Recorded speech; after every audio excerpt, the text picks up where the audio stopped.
Welcome to this concept explainer brought to you by CBSE Score Lab of profsam.com. आज हम unit 4 moving charges and magnetism का एक बहुत ही important topic Ampere's circuital law discuss करेंगे और इसे इतने सिंपल तरीके से समझेंगे कि सारे डर निकल जाएंगे और एग्जाम के लिए लाइफ लॉन्ग याद रहेगा। एक सिंपल सवाल से शुरू करते हैं। जो बड़े बड़े जंकयार्ड्स में इलेक्ट्रोमैग्नेट्स होते हैं जो पूरी कार को हवा में उठा लेते हैं, या हमारे घर की सिंपल सी डोरबेल, उसमें जो ट्रिंग की आवाज आती है वो इतना स्ट्रॉन्ग और फोकस्ड मैग्नेटिक फील्ड आखिर बनाते कैसे हैं? करंट तो बस एक कॉइल में गोल गोल घूम रहा है। हाँ, ये मैंने भी सोचा है। एक सिंपल सीधी वायर के अराउंड तो मैग्नेटिक फील्ड सर्कल्स में फैल जाता है और जल्दी वीक हो जाता है, पर इन कॉइल्स के अंदर ऐसा क्या होता है कि मैग्नेटिक फील्ड एकदम स्ट्रेट, यूनिफॉर्म और इतना पावरफुल बन जाता है? एग्जैक्टली, यही तो पजल है।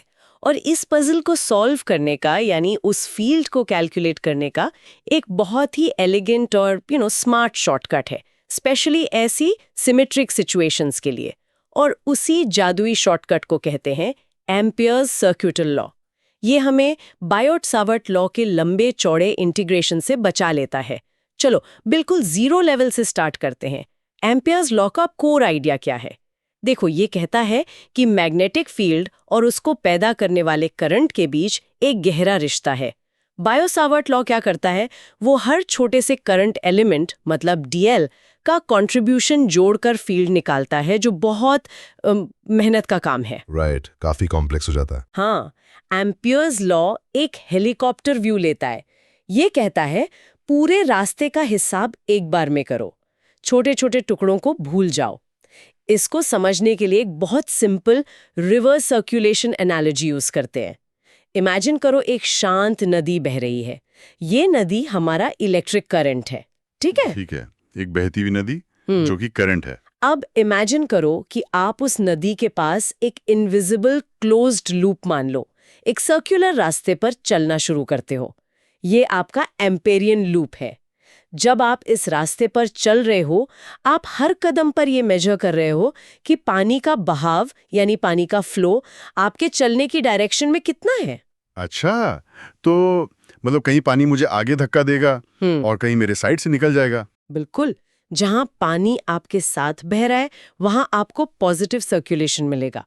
जहां वो आपसे 90 डिग्री पर है वहां जीरो इफेक्ट होगा, है ना? जब आप पूरा चक्कर लगाकर वापस स्टार्टिंग पॉइंट पर आ जाओगे तो आप इन सभी छोटे छोटे इफेक्ट्स को जोड़कर एक टोटल सर्कुलेशन निकालोगे। ओके। एम्पियर्स लॉ बस इतना कहता है कि ये जो मैग्नेटिक फील्ड का टोटल सर्कुलेशन है वो उस लूप के अंदर से गुजरने वाले टोटल करंट के डायरेक्टली प्रोपोर्शनल है। वेट, अंदर से गुजरने वाला करंट मतलब अगर मेरा रास्ता नदी के बिल्कुल बाहर है, जहां कोई पानी नहीं है, तब क्या होगा? Excellent question. यही तो इस लॉ की खूबसूरती है।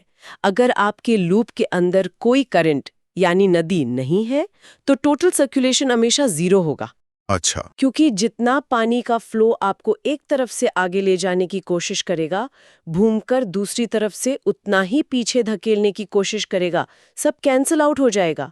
सर्कुलेशन तभी मिलेगा जब आप करंट को इनक्लोज करोगे, यानी घेर लोगे। तो अगर लूप के अंदर दो नदियां हों, एक आगे बहने को और एक पीछे? Fantastic doubt. तब आप नेट करंट देखोगे। अगर एक नदी 5 एम्पियर के बराबर आगे बह रही है और दूसरी 2 एम्पियर के बराबर पीछे, तो आपका नेट इनक्लोज्ड करंट होगा 5-2 यानी 3 एम्पियर। आपका टोटल सर्कुलेशन उस 3 एम्पियर पर डिपेंड करेगा। Okay, got it. तो अब एक मेंटल इमेजिन बनाओ। एक करंट कैरिंग वायर है, जैसे कोई पेन, और उसके चारों तरफ आपने हवा में एक इनविजिबल सर्कल, एम्पेरियन लूप बना रखा है। उस पूरे सर्कल पर मैग्नेटिक फील्ड बी का जो सर्कुलेशन है वो पेन के अंदर से जाने वाले करंट आई पे डिपेंड करता है। चलो अब देखते हैं कि एनसीईआरटी इसको फॉर्मली, यानी एग्जाम में लिखने वाली लैंग्वेज में कैसे डिफाइन करता है। प्लीज इसकी डेफिनेशन पढ़ो। Ampere's circuital law states that the line integral of magnetic field over a closed loop is equal to mu naught times the total current passing through the surface enclosed by the loop, i.e. phi b dot dl is equal to mu naught I. इसमें ये circle वाला integral sine phi और ये b dot dl थोड़ा अजीब लग रहा है। इसका आसान मतलब क्या है? Good question. इसको सीधा अपनी नदी वाली एनालॉजी से जोड़ते हैं, बिल्कुल सिंपल 4 स्टेप्स में। स्टेप 1, वो जो गोल इंटीग्रल पाई है उसका मतलब है integration over a closed loop. ये बस कहने का एक फैंसी तरीका है कि हमारे पूरे सर्कुलर रास्ते पर चलो, जहां से शुरू किया वहीं खत्म करो। ओके। स्टेप 2, डीएल उस रास्ते का एक बहुत छोटा सा हिस्सा है, मान लो आपके एक कदम की लेंथ। स्टेप 3, B.dl में जो डॉट है वो डॉट प्रोडक्ट है।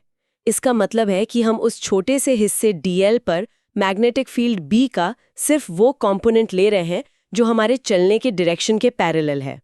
बिल्कुल वैसे जैसे हम नदी के बहाव का सिर्फ वो हिस्सा देख रहे थे जो हमें आगे धक्का दे रहा था। अगर फील्ड परपेंडिकुलर है तो B.dl 0 हो जाएगा।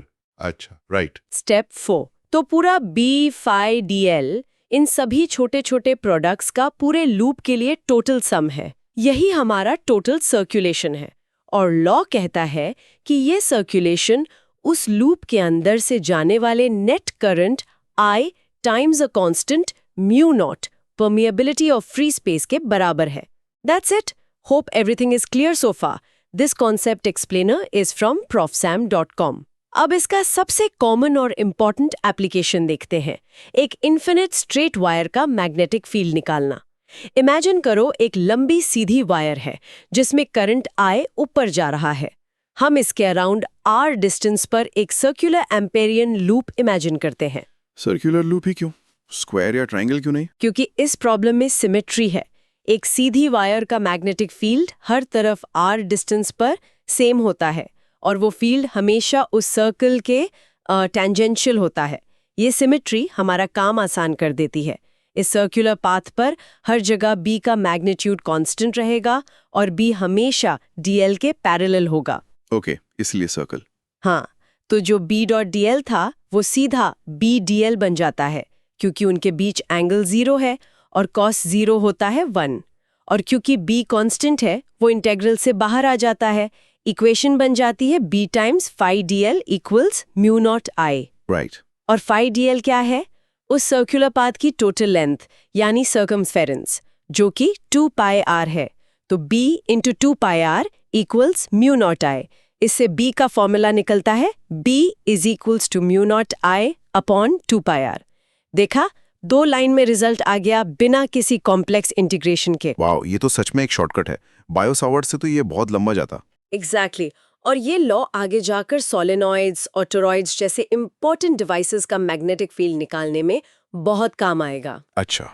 अब आते हैं कुछ साइलेंट किलर्स पर, जहां एग्जाम्स में मार्क्स कट जाते हैं। ये ऐसी गलतफहमियां हैं जो बहुत कॉमन है। ओके। मिसकंसेप्शन नंबर 1, स्टूडेंट्स सोचते हैं कि एम्पियर्स लॉ बायोट-सावर्ट लॉ से ज्यादा फंडामेंटली या बेहतर है। ऐसा बिल्कुल नहीं है। ये दोनों इक्विवेलेंट है। एक ही बात को कहने के 2 अलग तरीके हैं। एम्पियर्स लॉ बस हाई सिमेट्री वाले केसेस के लिए एक चतुर शॉर्टकट है। अच्छा, तो ये मतलब एक स्पेशल टूल है जो सही सिचुएशन में ही बेस्ट काम करता है? नॉर्मल केसेस के लिए हमें बायोट-सावर्ट लॉ ही यूज करना पड़ेगा। बिल्कुल सही। अब मिसकंसेप्शन नंबर 2, एम्पेरियन लूप हमेशा एक सर्कल ही होना चाहिए। ये भी गलत है। जैसे सोलेनॉइड के केस में हम रेक्टेंगुलर लूप यूज करते हैं। लूप का शेप हम प्रॉब्लम की सिमेट्री के हिसाब से चूज करते हैं, ऐसी शेप जो कैलकुलेशन को सबसे आसान बना दे। Right. So the shape of the Amperian loop has to match the symmetry of the problem. हम लूप का शेप डिजाइन करते हैं ताकि B.dl का इंटीग्रल आसान हो जाए, ना कि मुश्किल। परफेक्ट। और मिसकंसेप्शन नंबर 3 जो सबसे इंपॉर्टेंट है, एम्पियर्स लॉ सिर्फ इन्फिनिट वायर्स या सोलेनॉइड्स पर ही काम करता है। ये भी गलत है। लॉ हमेशा ट्रू है, हर सिचुएशन में वैलिड है, लेकिन ये यूजफुल तभी होता है जब सिमेट्री हो। तो एक छोटी वायर के लिए लॉ तो वैलिड है, पर हाँ, एक छोटी सी टेढ़ी-मेढ़ी वायर के लिए भी phi B.dl is equal to mu naught I हमेशा सच होगा। पर उस केस में आप इंटीग्रल की लेफ्ट साइड को सॉल्व ही नहीं कर पाओगे, B कांस्टेंट नहीं होगा। तो law is always true but not always useful for calculation. समझ गई। The law is universally valid, but only situationally useful. Exactly, you've nailed it। अब इसको याद रखने के लिए एक सिंपल फिजिकल जेस्चर है, खासकर साइन कन्वेंशन के लिए। अपने राइट हैंड को लो, Okay. अपनी उंगलियों को एम्पेरियन लूप के इंटीग्रेशन की डायरेक्शन में कर्ल करो, जैसे आप लूप के रास्ते पर चल रहे हो। आपका अंगूठा थंब जिस डायरेक्शन में पॉइंट करेगा वो पॉजिटिव करंट की डायरेक्शन है। अगर लूप के अंदर करंट थंब की डायरेक्शन में है तो उसको आई एनक्लोज्ड में पॉजिटिव लेना है, अगर ऑपोजिट है तो negative. Simple. Okay, right hand fingers along the loop, thumb gives positive current. Got it. Integral around a closed loop equals mu naught times the enclosed current. ये लाइन बोलते ही formula phi b dl equals mu naught I दिमाग में आ जाएगा। Magnetic field का line integral around a closed loop equals mu naught times the enclosed current. Perfect. तो इस पूरी discussion के 3 सबसे इम्पॉर्टेंट एग्जाम सेफ पॉइंट्स हैं। पॉइंट 1 एम्पेयर सर्क्यूटल लॉ है, phi b dl equals mu naught I enclosed।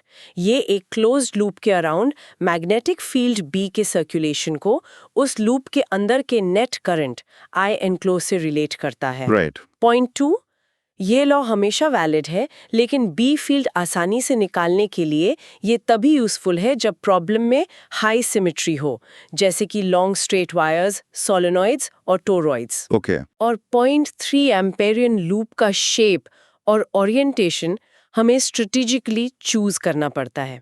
ऐसा loop चुनो जिसमें बी या तो लूप के टेंजेंशियल और कांस्टेंट हो या उसके नॉर्मल मतलब परपेंडिकुलर हो, ताकि इंटीग्रल आसान हो जाए।